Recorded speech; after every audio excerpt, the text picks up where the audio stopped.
Hello, everyone. It's a pleasure to be here on behalf of myself and Joseph Niemöller, the International Day of Light Steering Committee Chairs, to present an overview of the International Day of Light initiative.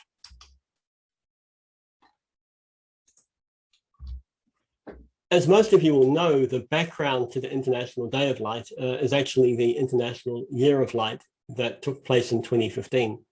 It was a great success. It saw over 13,000 events around the world, reaching an audience of hundreds of millions. And it was as a follow-up to this that the UNESCO General Conference in 2017 declared the 16th of May as an annual observance on their calendar, which is the International Day of Light. The objectives were very similar to the International Year, promoting the importance of the science and applications of light, addressing challenges and development and so on, explaining the importance of education and strengthening and creating new partnerships and collaborations. Next year, 2022, we'll see the 5th celebration of the International Day of Light, and it's a perfect opportunity to review our progress and to share some of our experiences. The timeline is very interesting to examine when one looks at how we've actually got to where we are today.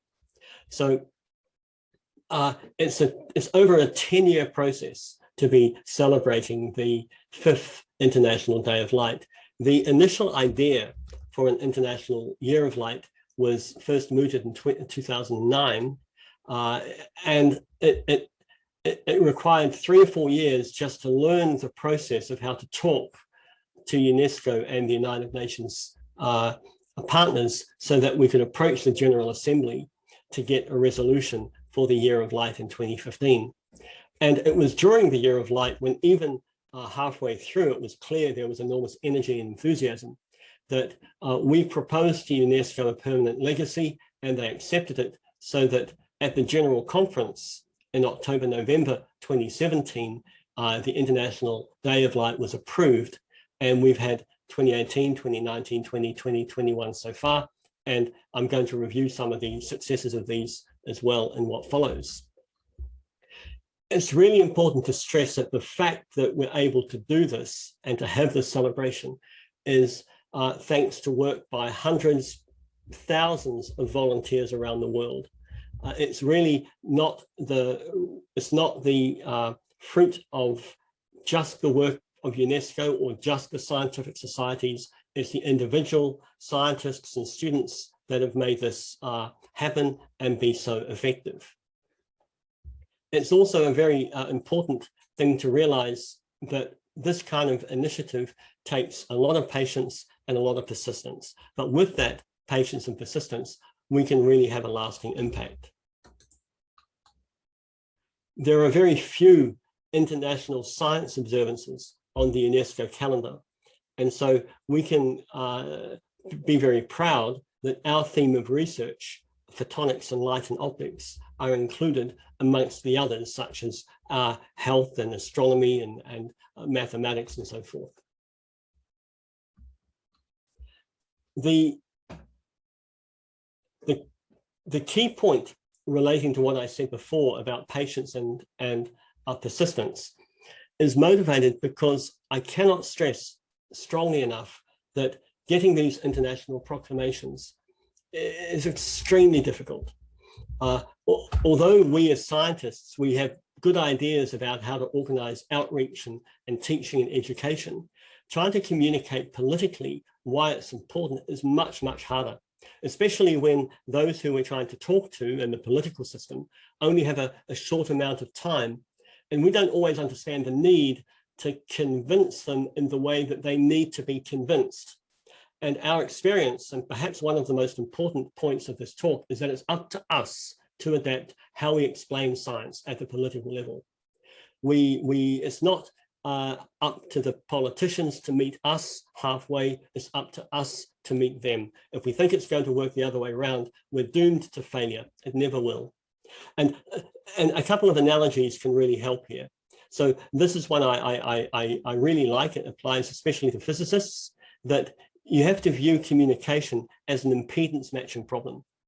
We are the source trying to transmit information, and we have a receiver over here, the communications transmission line, is a classic communications channel. If we don't match what we want to say to what they're able to receive, the information that we send will just be reflected right back at us. Another useful analogy is that we ourselves have to become in a kind of a superposition state of both scientist and politician. We need to understand both fields and the needs of both fields in order to have a chance to be effective in our communications and to use the right argument at the right time. And we also need to learn to be extremely concise. Now many senior scientists I've spoken to say, well, that's not for me. I've got lots of things to say. I have many, I'm an important person, and these politicians should make the time to listen to what I have to say. Well, more and more, we're asking our students to become experts at preparing concise, science communication oriented elevator speech summaries of their work. For example, the thesis in 3 minutes is a classic one. Well, we have to do the same. So we have to become capable of condensing our arguments for international outreach into 3 minutes, 10 minutes, 15-minute segments, so that we communicate all we want to know at the right time and with the right rhythm. And this means that we need to prepare and not improvise. And for many senior scientists, this is not normally how they go into meetings. As we know too well, we're quite good at improvising, but when we're in unfamiliar environments, such as a diplomatic meeting with science advisors and so forth, improvisation is a very bad idea. We need to prepare. We also need to learn the language that they need to use themselves to convince their own community that this is important. So if I'm approaching an assistant science attaché on a political problem, her job is going to then be to speak to an ambassador. And so we need to help them and give them the arguments that they need to take higher up the decision chain. So for example, the fact that it's an interesting topic is a given. The fact that science is important for society is a given. What we need is specifics. So for example, we need to structure our arguments around very concrete problems, such as the lack of access to electricity and lighting or sight correction. And we need to show how optical technologies can provide the solutions to these problems. So we need to have this data at our fingertips when we communicate at the political level. We need to become very familiar with the aim of the United Nations systems as it relates to sustainable development, and in particular, the United Nations Sustainable Development Goals and their 2030 agenda. The Sustainable Development Goals are extremely broad, and they cover all areas of society. And a great deal of work has gone into defining them precisely, and a lot of work is going into trying to achieve them. Luckily, in a sense, with photonics and optics, we are able to contribute to almost all of these goals. And the arguments are actually relatively straightforward. And many of you will be very familiar with them. So for example, when it comes to things like addressing food shortages, well, we know that photonic technologies and remote sensing and so on can help in the field of agricultural photonics or agri-photonics. We know how important light is in imaging and medicine and in sterilization through UV lighting. We know how education can be addressed simply by the fact of extending the day into the evening through an affordable lighting solution. Not to mention the development of the communications infrastructure through optical fiber, which is the means by which we're holding this conference at the moment. And of course, the use of solar technologies as a renewable energy source is something that is extremely important presently. There are other things that we also need to know that perhaps are a little bit more political and perhaps we're less comfortable with. Things like the use of photonics in societal infrastructure, the idea of meeting halfway between trying to reduce light pollution and make sure that lighting solutions are installed in an urban environment, but in a way that's smart and energy efficient. And we also need to be able to address very political issues such as climate change and to stress the importance of photonics in environmental monitoring, and also in the future in developing the computing infrastructures that will be necessary for the modeling. So even though this may take us out of our comfort zone, we need to become aware of these things if we're going to effectively communicate at the political level and to be successful in promoting initiatives like the International Day of Light more widely. The communications flow can actually go two ways. We often have a tendency to perhaps think that we have nothing to learn from politicians either, but that's absolutely not the case. UNESCO is a remarkable organization, and it has tremendous resources and a tremendous reservoir of knowledge and committed individuals who work to address the Sustainable Development Goals and the broader goals of the UN. Every 5 years, they produce the UNESCO Science Report, which is a very comprehensive document which provides statistical and other information on all aspects of science. So just for an example, it gives you breakdowns of where the world's scientific research has come from.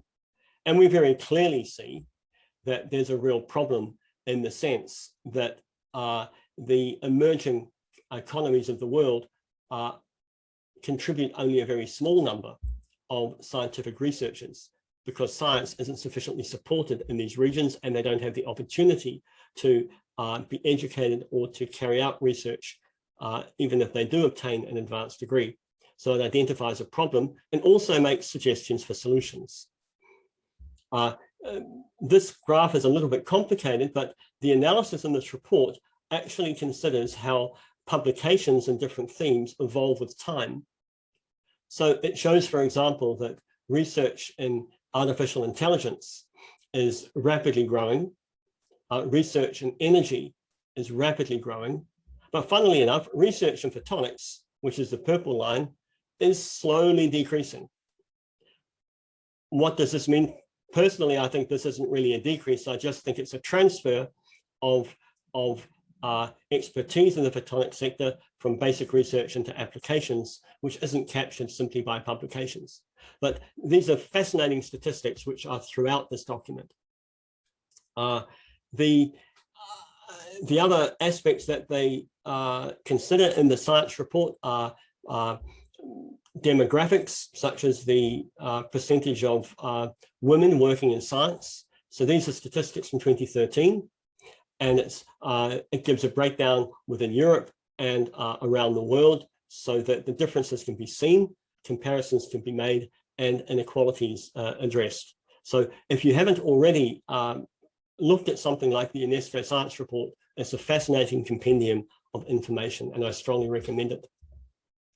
Now, our work learning how to, first of all, appreciate these political aspects and work with UNESCO to create international initiatives is something that we want to share with others.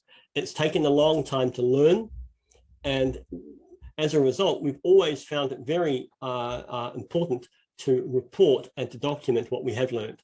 So the starting point, for example, is the International Year of Light final report produced in 2015, which consists of all sorts of things, including essentially a recipe of how to go about requesting an international year. And we've been very honored to be able to participate in the construction of the International Year of the Periodic Table of Chemical Elements through advice. And there are 2 international years coming up next year, which we've also been honored to help with. You can see all this, and the reports are online. They can be downloaded from the International Day of Light website under the subheading of reports. This is all very easy to find. I'd now like to shift more specifically to the International Day of Light. And we know as scientists that the 16th of May is associated with the first report of laser oscillation by Ted Mayman. But this is a perfect place to highlight a couple of other things. First of all, the reason why this date was chosen was not simply because of its scientific connection, but also because that the laser story reminds us of the wonderful linking between basic research and development. There's a fantastic quote by Charles Townes where he says that quantum electronics and laser science is almost a textbook example of broadly applicable technology coming unexpectedly out of basic research. And the choice of the date of 16th of May was actually made in 2016 by this distinguished gentleman that you see in the picture, Wen Gu, who is a well-known contributor to ETOP over many years. When we were searching around for available dates in the UN calendar, plus particular dates, we created a mailing list, and we were exchanging many ideas. And Wen Gu was the first to come up with the idea that the 16th of May could be a potential candidate. And once we saw it, we were convinced. We thought, this is fantastic. And so we went through that. So thank you, Wen Gu, for this suggestion. And we all benefit from that, from you. The International Day of Light has been constructed around a series of collaborations and partners with organizations around the world of all different kinds. And we're very grateful to them all for their help in allowing us to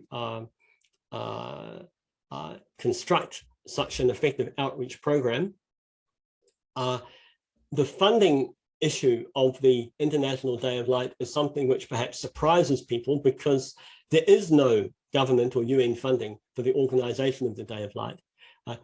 Everything we do is done from volunteer time, in-kind partner contributions, and a very small, modest amount of crowdfunding to pay a communications officer at 20% of time, basically to run the website and to check and filter events.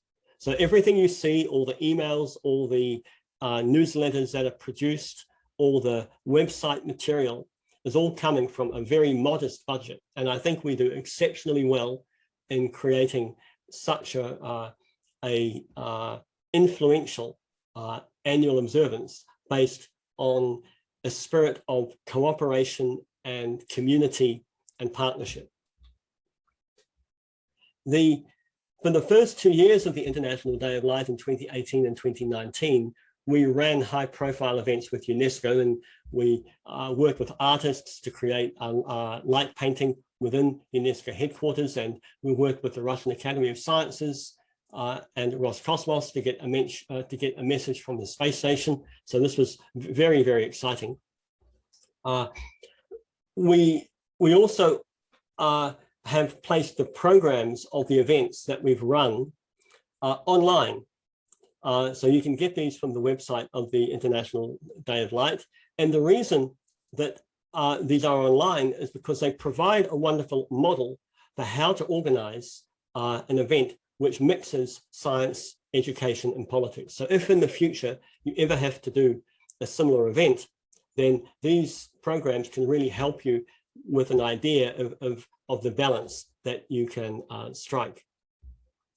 But the heart of the International Day of Light is really the grassroots events that take place around the world.